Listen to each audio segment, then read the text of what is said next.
Barb, Barb and Star. Star. Does that sound like it?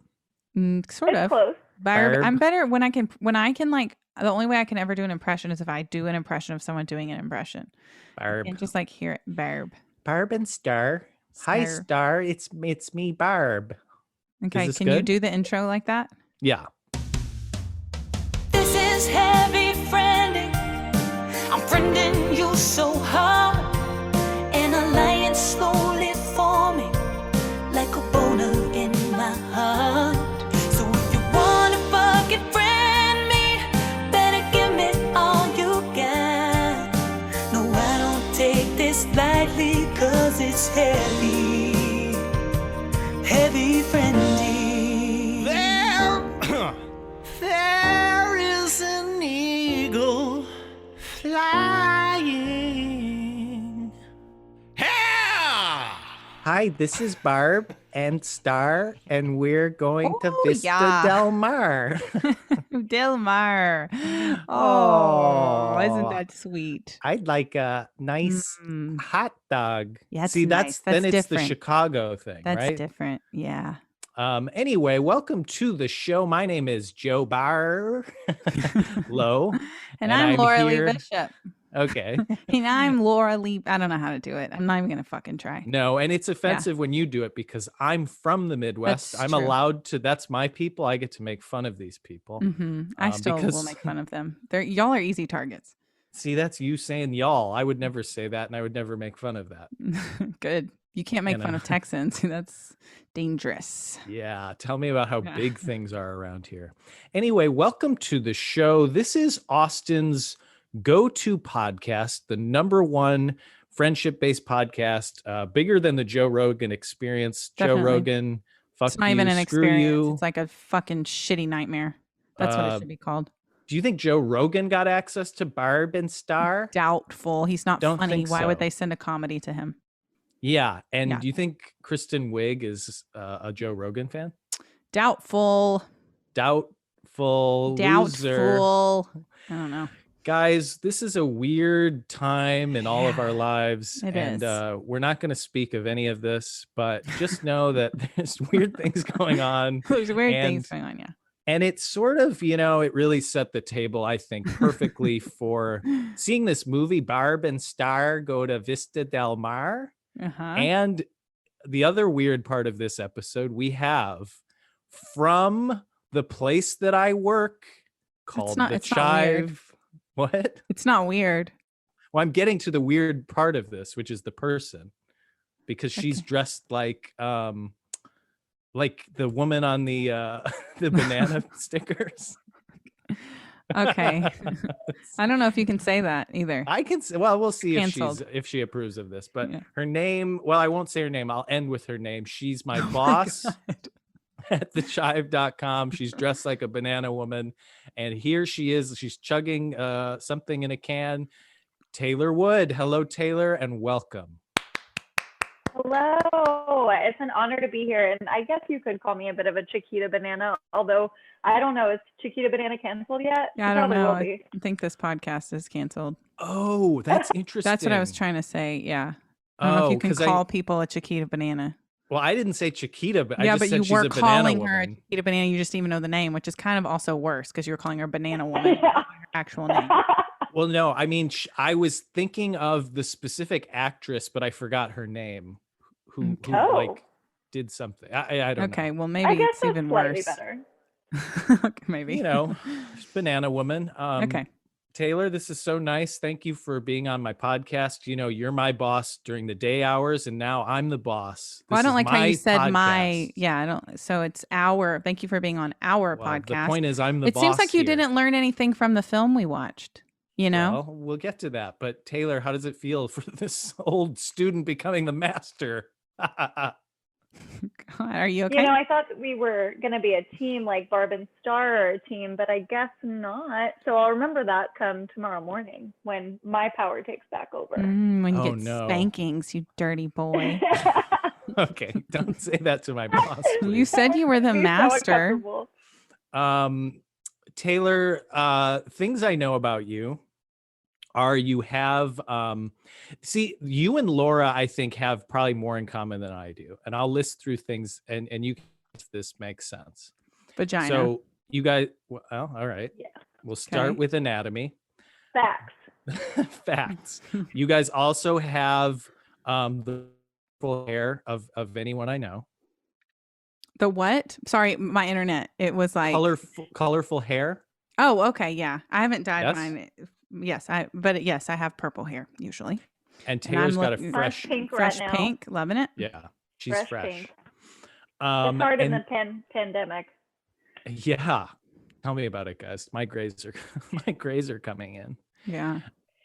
But I was actually thinking, and this is not continuing with the similarities between the two. How would you feel if I dyed my hair blonde, though? I would feel negatively about it. Okay, Taylor. As a serious thing? Let's not. And some people would see me on the street and they wouldn't know it's a joke. You know what I mean? So, just how would people react?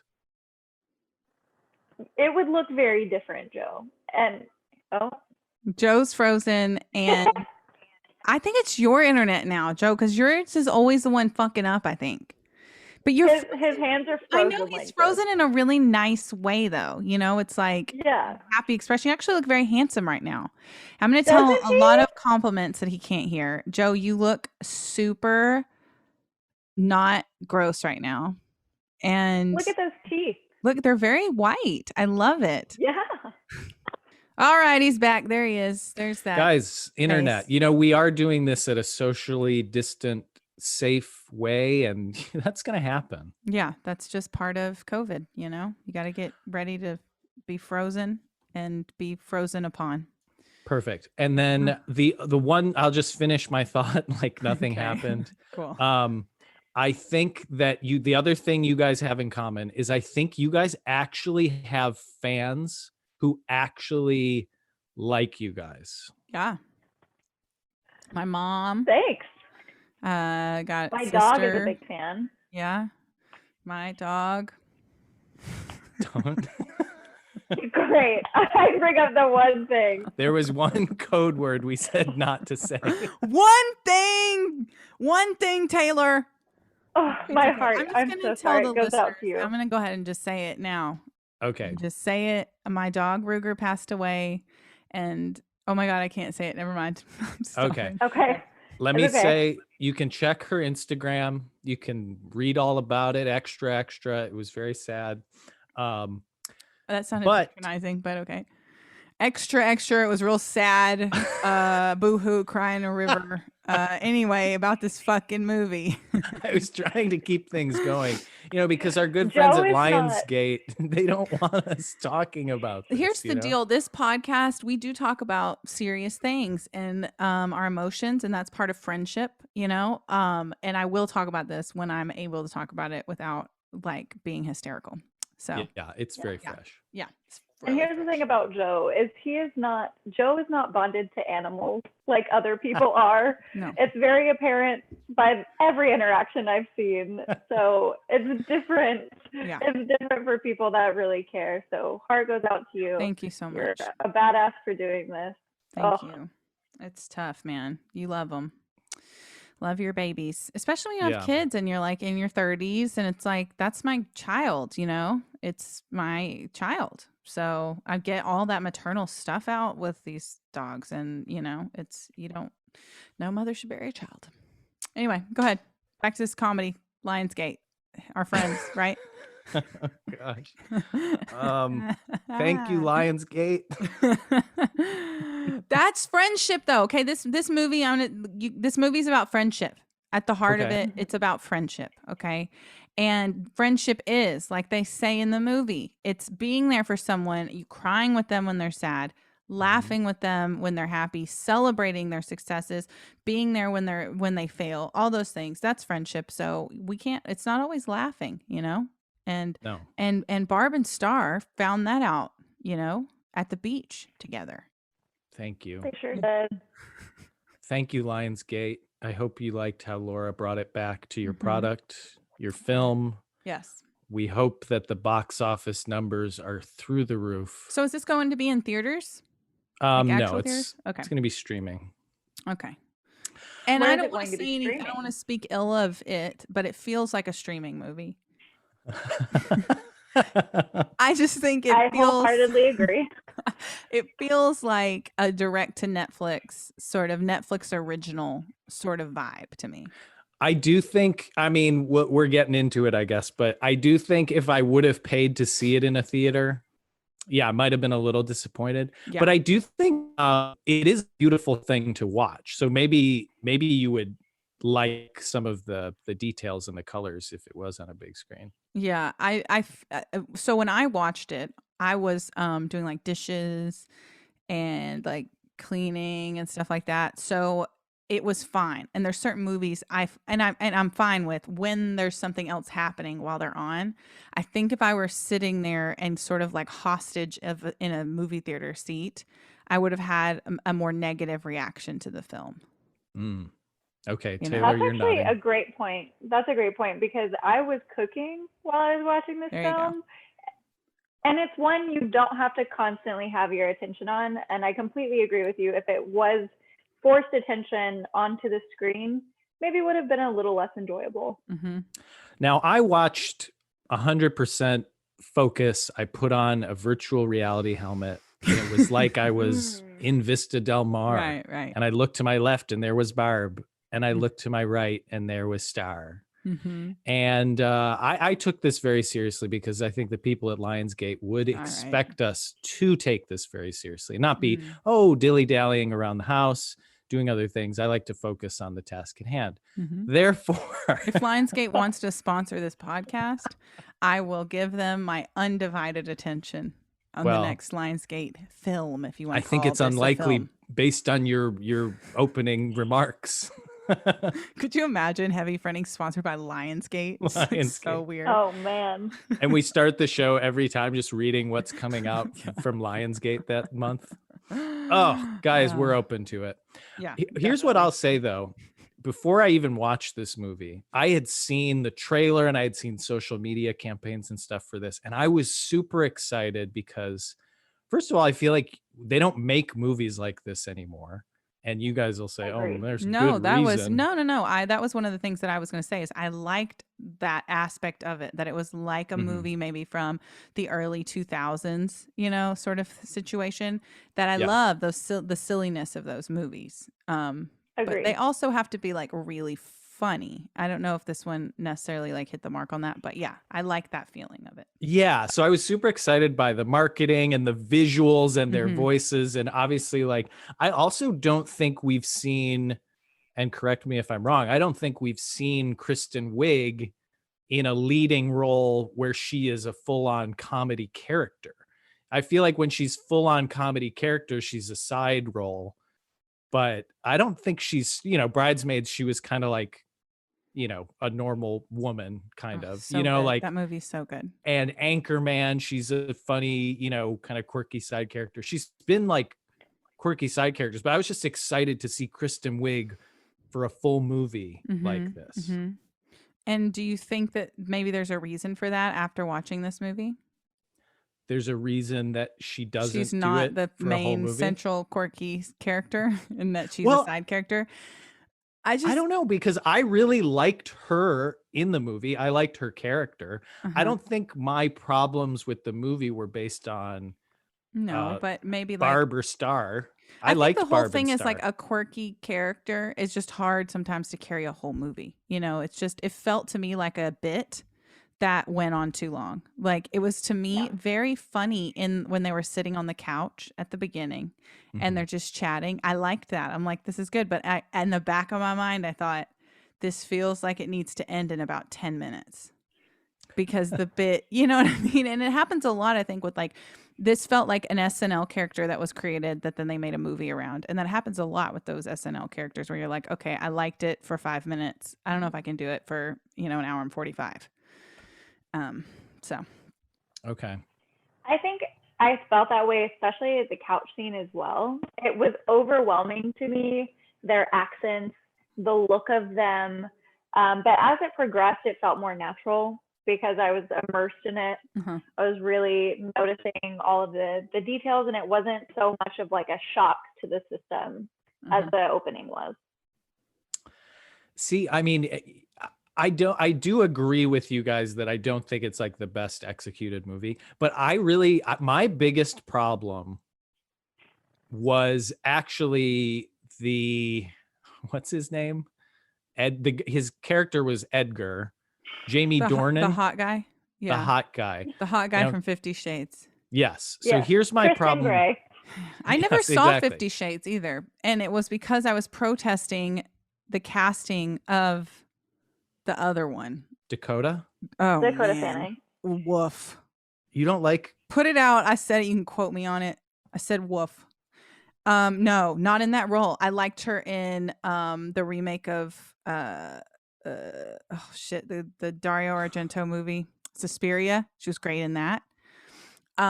Just as someone who is supposed to make a really hot rich guy change his whole world around, it just didn't feel like a good casting to me. But she didn't drop my panties.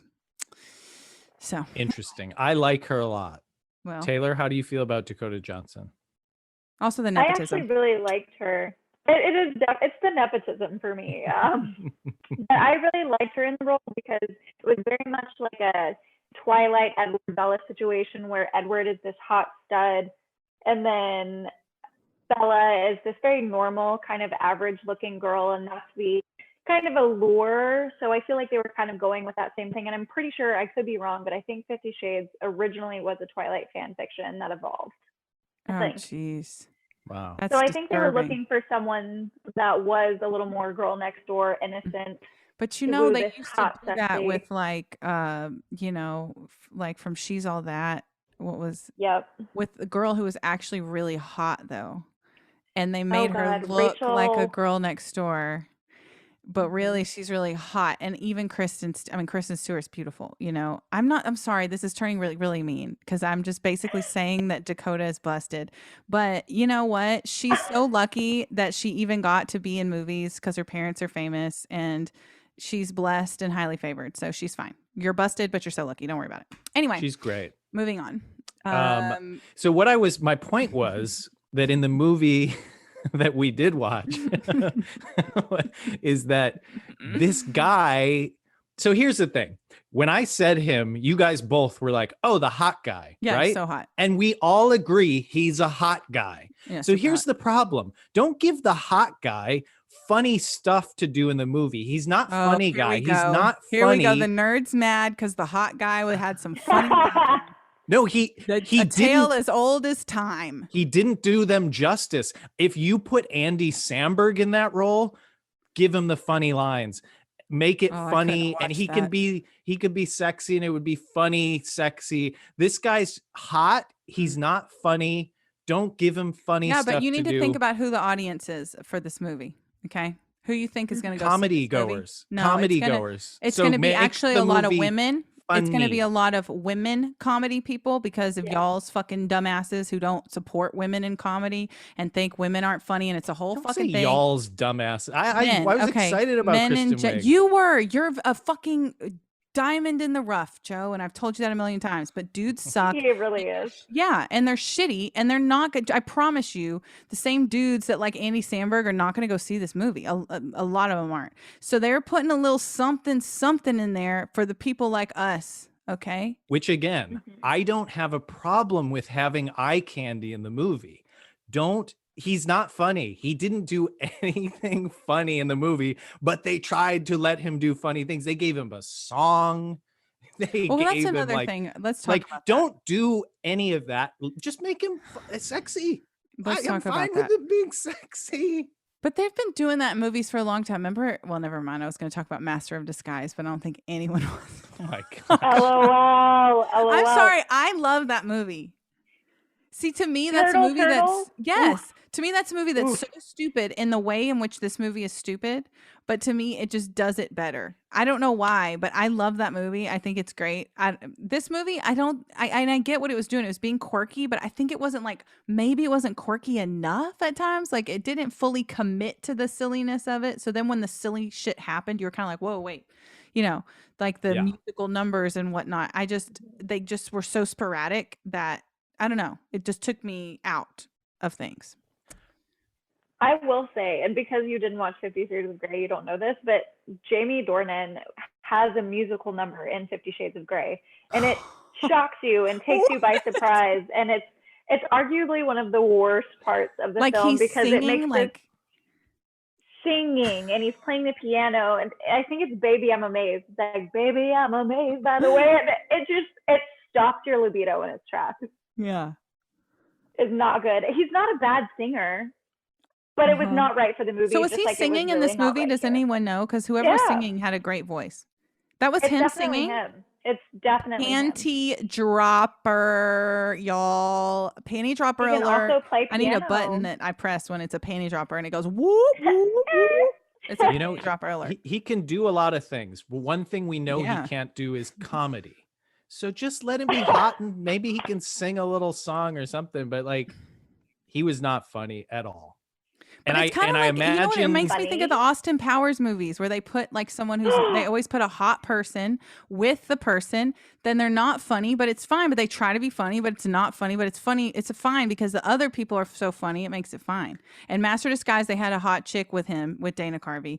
And in all the Austin Powers, they put a hot chick with Mike. Yeah, but in that's I'm glad you brought up Austin Powers. I think I'm finding the common denominator here. When it's a hot chick who's not funny, it's fine. When it's a hot dude taking a role away from a nerd, then it's not okay.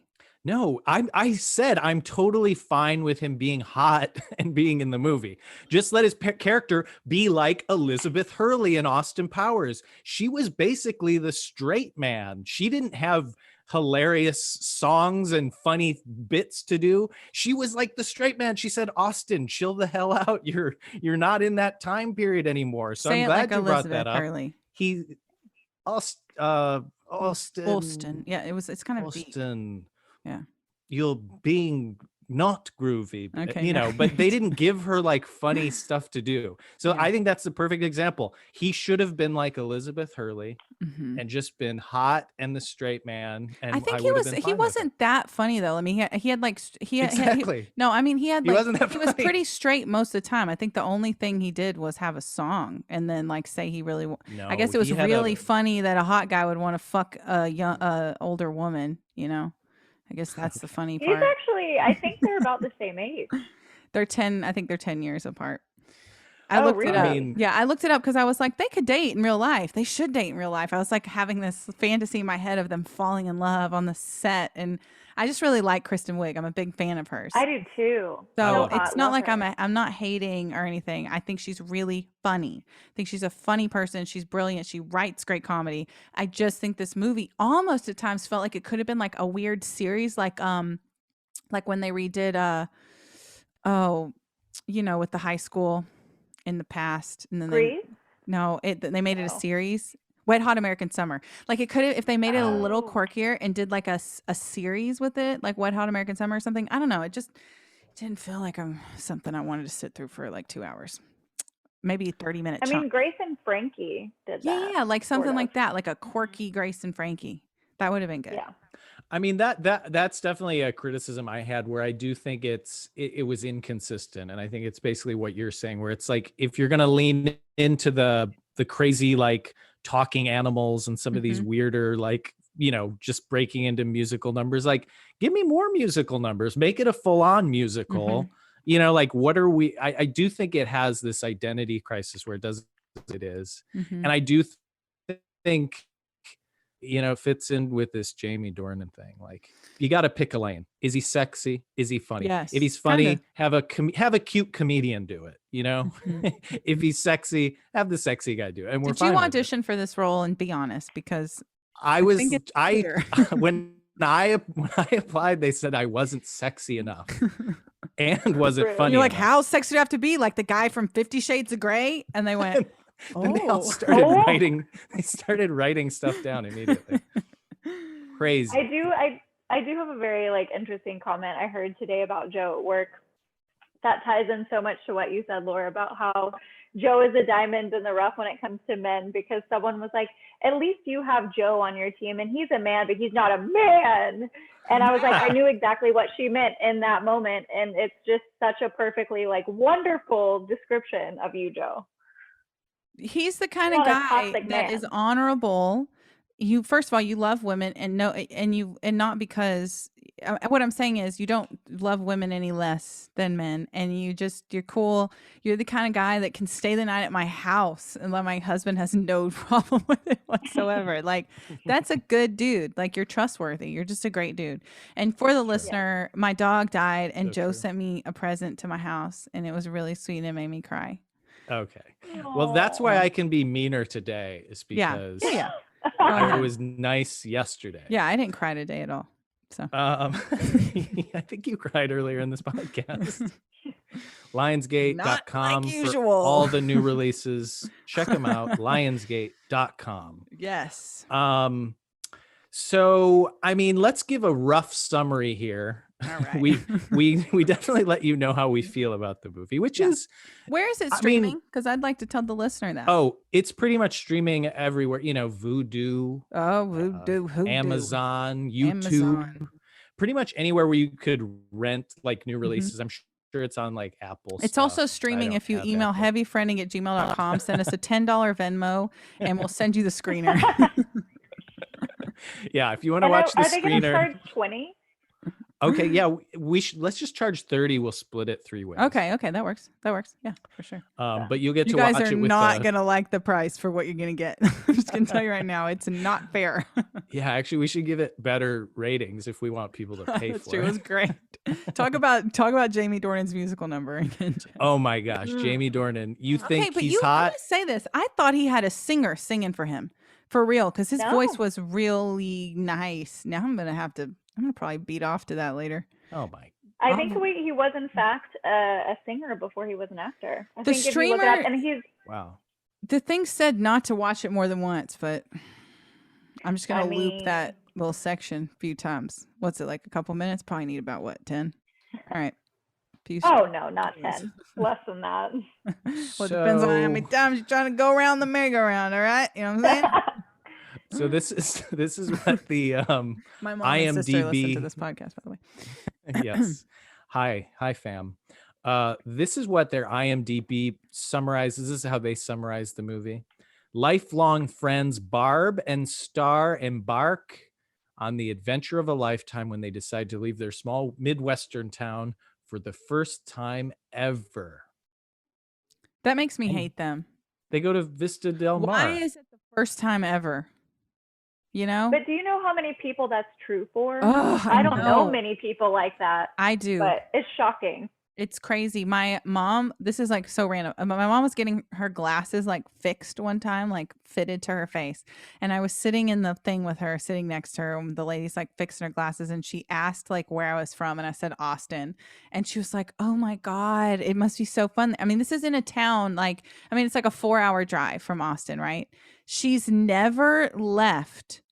She has never left the town that she is from. Like ever. No, thank you. Ever. No, Not to thank go you. anywhere. Not even to go like to Dallas, which is like 2 hours away. Isn't that fucking crazy? She has a car. Yes. It's not like she's like, she has the means. She could go somewhere. How could you do that?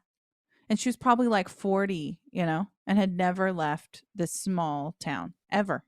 It's really sad. Oh, that's painful. And it's actually interesting too, because my sister, young, right? She's a year older than me. She lives in Houston, hustling and bustling city. I have lived out of Houston since I turned 18, and not once has she driven to come see me. I love her. We love each other. But she hates driving so much, she will not leave. Okay, well, let me talk to what's your sister's name? Her name's Rachel. Oh my God, my sister's name is Rachel. Really? Are you What? older or younger? I'm younger. How much younger? A year. But we're not blood sisters. Like- We're step. Okay, and you're a year different. So my sister and I are 16 months apart. So about, we're like Joe and his brother are 16 months apart. That's pretty close. Rachel, if you're listening, not my sister Rachel. Rachel, I love you so much. To my sister Rachel, I love you so much. Well, you to could tell Taylor's sister you love her too. To Taylor's sister Rachel, I love you for your determination and spirit, but also those same attributes are a hindrance to your relationship with your sister. And you need to get in your car. And I know you don't like to drive, but can I be real with you, sis? None of us like to drive. It's not fun unless you get yourself a self-driving Tesla, which I keep begging my husband to please, maybe we could get one. Unless you get one of those, you got to drive. That's just part of being a human. It fucking sucks. But you know what? Pack up the car, get you some tunes, listen to some heavy fucking friending on the way, and you'll be here in no time. And you know what? The drive from Houston to Austin is actually not bad at all. I've done it hundreds of times. So many times. It's boring, but it's only about 2.5 hours. It's easy. It really is. So easy. It's so easy. Yeah, way better than the Dallas drive. I've ridden a bus to Houston before, so that's also an option. So you don't have to ride the bus, Rach. Get in your car and drive. Well, Yeah, I know. But it's not bad. I don't mind the bus. I get to type on my computer. Yeah, I know. But those are long sometimes. Fun. They get stretched out. Those bus rides. Anyway, let's get back to Barb and Star. So they head to Florida. Oh, geez. And that's, where the wackiness ensues. Yeah. And they go to the wrong hotel. That was actually, I think, my first laugh out loud moment was when they go to the bad motel. Yeah.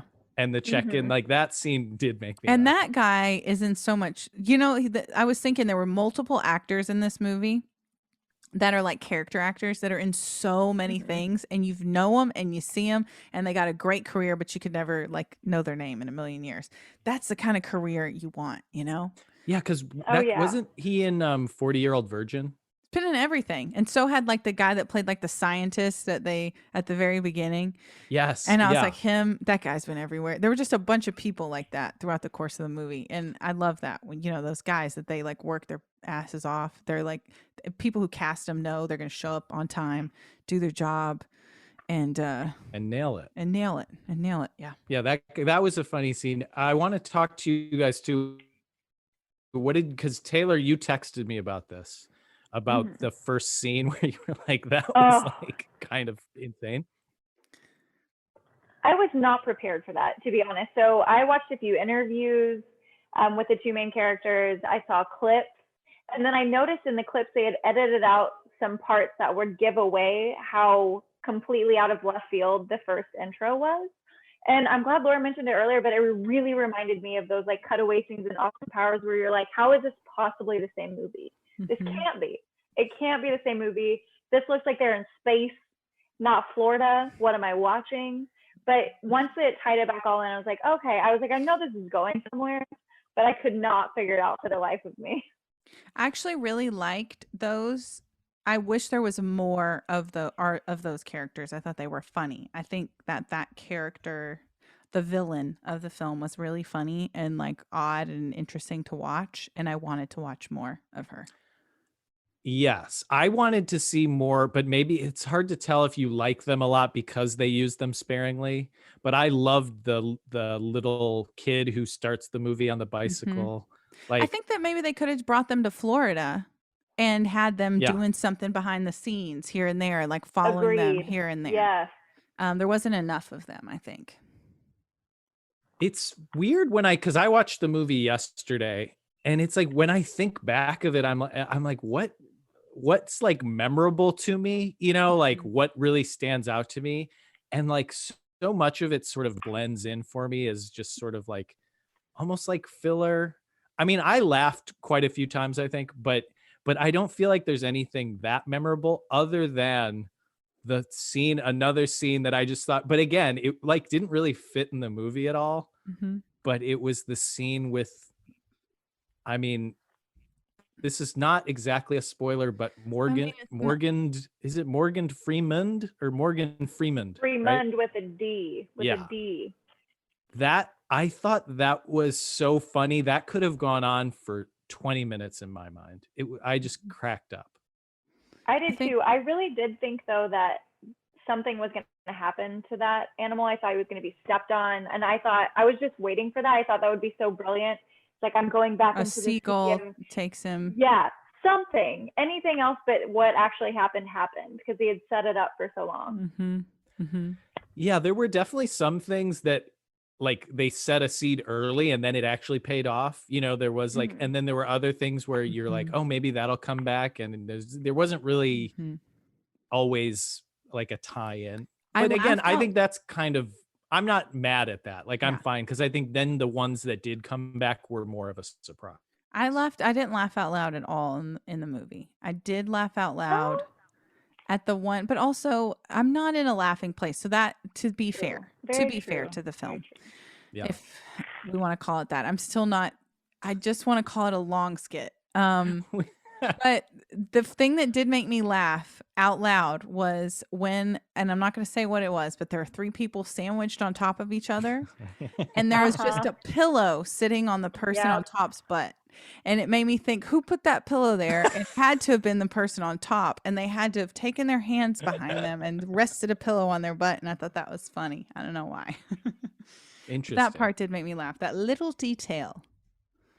It's funny because it's definitely something I noticed too. And I was just like, what a perfect little, I guess, cherry on top of that Sunday. Little things like that make these movies funny, you know? Yeah, it was a bunch of small things. I think the overarching film maybe wasn't the best, but the little details made it worth it. Yeah. And that's really how I generally grade a comedy movie is, you know, if I think it's funny, if I like the main characters, you know, we won't get to my rating immediately, but I personally, I like I'm talking negatively about this movie, but I actually will rate it higher than I've been talking because I do almost like I want to rate it high just so I can get a sequel because I would definitely be excited to see a sequel for this. I think that you have to take into account whether people are paying for something or not. And to me, that's like a big part of it. If this was on my Netflix, like, oh, new release, then it's one thing. Like my rating's going to be a lot different. If I paid for it at the theater or something, it's gonna be, my rating's going to be affected. I think it's a straight to streaming. I think even this may have helped to them that that COVID happened, you know, because I think people are going to be less critical of the film than they would be if they paid, you know, whatever, $10 to go see it. Oh, it's like 15. Oh God, these days, what is it, 25? You can't go to the movies these days. And then popcorn, they charge you $50 for a popcorn. But I wanted to mention, I read one review of the movie from Vulture, and Vulture basically said in their headline like this, and I thought this put it in an interesting place for me, where it said it was a stoner, it was already set to be a stoner cult classic. And when you put it that way, that if you think of it in like the stoner genre, then some of those like more outrageous, like crazy sort of things, you go, okay. So did you guys did you guys see Pick of Destiny? Yes. And did you like it? I don't remember it, so I'm going to say it didn't really have an impact on me. So I loved it, but I was high when I saw it. So maybe I should have smoked. And they should have had a disclaimer for that at the beginning, and that's on Lionsgate. And Lionsgate, put that at the beginning of your movies. That's just a tip from us. Yeah. That's such a valid thing. I mean, the main characters even are taking drugs in the beginning of the movie. And once I saw that, I was like, this is the kind of movie that it is. It reminded me kind of like Your Highness, if y'all remember that, with James Franco or something. It was very much a stonercore classic. I kind of wish I had known that going in, because I definitely thought it was like a more, not serious, but just like a typical comedy, like a Grace and Frankie's. Not like your mind is tripping on acid every 5 seconds. I agree. There's so many shows that I've watched, like TV shows especially, that I've watched where I'm like, oh, I like it, fine. And then I smoke and I watch it. I'm like, oh my God, now I see what they were doing. And there are things that they do in shows for you when you're high. And I think this show probably did do some of those things. I mean, the colors, the vibrant, Florida colors and the music and I mean, I think it's probably it might eventually get classified that way. And I wonder too, like once it does get to Netflix in a few years or whatever, then if it gains popularity, I could definitely see a sequel, or maybe a, Netflix pays for the sequel and it goes straight to streaming. I think you're being real positive. I don't think that's going to happen, but I honestly, but I would watch a sequel. So I'm going to say that I didn't hate it. I would watch a sequel and I'd be happy to see one. Hi. Yeah. Hi, for sure. Yeah. I'm going to watch it high, and I'm going to get back to the listeners about the experience that I have. I'm going to have to wait till it comes out because I'm not going to pay for it. And apparently I'm not allowed to watch it more than once. I think now you can watch, you can do whatever you want. Okay. We only have a limited number. I wanted to make sure we were all able to watch it. Okay. I think it's time we get into our final ratings. For all this right. one. Yeah. Okay. Let's start mosquitoes or seashells. Oh, it's whatever you want. Seashells. I like the seashells. Taylor, you start. Tell us your rating. You can use whatever scale you like. Okay. I'm going to give it 3.5 seashells out of 5. Okay. I really did laugh out loud. And there were some scenes, for example, the seashell bracelets. I can't tell you how many times I bought some tacky touristy thing. And that was so spot on. I could feel that scratching against my wrist when they were talking about it. So I was like, okay. It'll wear down. I see you. Yes. It'll wear down with time. Against your skin. Laura? I'm going to give it 3 Jamie Dornans. Ooh. And I think, and that's just watching it, but I think maybe if I were to be high, I'm going to give it 3.5 Jamies. Wow. See, I mean, if you're giving that, because I was going to do it on a 10 scale. Oh, okay. Oh. Because that's sort of how I do things. It's okay, fine, so 6. But I was gonna say but you said a 3.5, so it would be 7 6 or 7. Jamie Dornans. So, but I think I was gonna give it a 7, and I thought I was being generous. Well, I'm being generous too. I mean, I really like Kristen Wiig. So this is hurting me to say that I think this movie wasn't like stupendous, because I just really think she's so fucking funny in everything she does. And just looking at her makes me laugh. Hot. Oh, she's so cute. She's just the cutest little thing. I'm a big fan. Anyway, Lionsgate, it's a for us, Lionsgate though, but again, we can be bought and we deserve to be bought. I will give it 5 stars if you give us money, 100%. And I won't feel bad about it at all. I'll give it 10 because I'm on the 10 scale. So definitely reach out to us, heavyfriending@gmail.com. Yeah, can't wait. Find us on Instagram @heavyfriending. Find us on Twitter @heavyfriending. And what's your handle, Taylor? Heavyfriending. @Taylor Wood, but it's WOULD. I thought I was so clever, so low key do. So. Do you have an underscore though? I do have an underscore, but not on my OnlyFans, and that's where I really want people to follow me. Thanks. Now that we're ending about this, because Laura's always fascinated. Yeah, we don't have to do it now. Thank y'all so much for listening to Heavy Friending, Austin's #1 friendship-based podcast, certified by the mayor of Austin, Mayor Steve Adler, the ex-mayor. Thank y'all so much, and thanks to Lionsgate for sponsoring this podcast.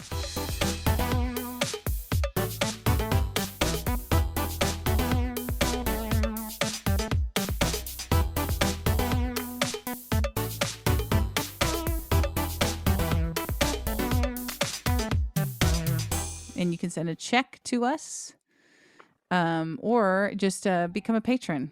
Patreon.com/heavyfriending. Woo, Patreon. We need an OnlyFans, Joe. Me and you doing butt stuff. Doing stuff with our butts. That's where it's at. Putting our butts together. People would pay to see our butts smushed together.